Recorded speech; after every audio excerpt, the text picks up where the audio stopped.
বিসমিল্লাহির রহমানির রহিম। অনারেবল ইসলাম প্রিয় তৌহিদি ভাই ও বোনেরা, আসসালামু আলাইকুম। Digital biochemic heart cancer and diabetics research হসপিটালের পক্ষ থেকে ডক্টরস টক টিভি 100K চ্যানেলের সকল দর্শক শ্রোতাদেরকে জানাচ্ছি আন্তরিক অভিনন্দন।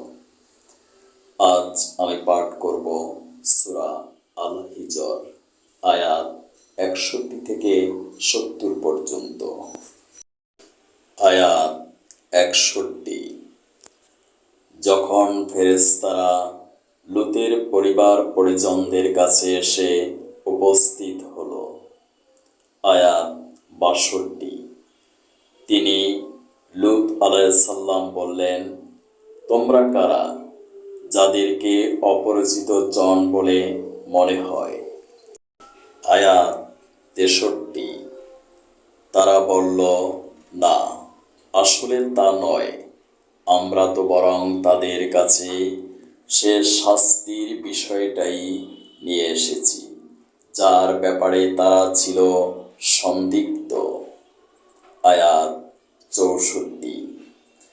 আমরা তোমার কাছে সত্য সংবাদ নিয়ে এসেছি এবং আমরা হচ্ছি সত্যবাদী। আয়াত 65। সুতরাং তুমি রাতের কিছু অংশ থাকতে তোমাদের লোকজন সহ এ জনপদ থেকে বেরিয়ে পড়ো এবং তুমি নিজে তাদের পিছনে পিছনে চলতে থাকো। সাবধান, তোমাদের মধ্যে এক যেন পিছনে ফিরে না তাকায়, ঠিক যেদিকে যাওয়ার জন্যে তোমাদের নির্দেশ করা হবে সেদিকেই চলতে থাকবে। আয়াত 66। ইতিমধ্যে আমি তার কাছে ও ফয়সালা পাঠিয়ে দিয়েছি যে এ জনপদের মানুষগুলোকে ভোর হতেই মূলোৎপাটিত করে দেওয়া হবে। আয়াত 67।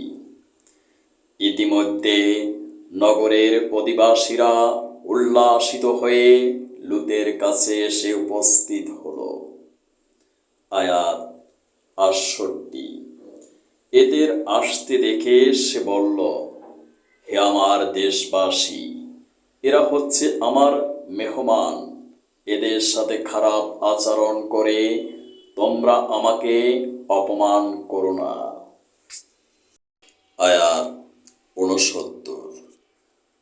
তোমরা আল্লাহ তাআলাকে ভয় করো এবং আমাকে এদের সামনে হেয় করো না।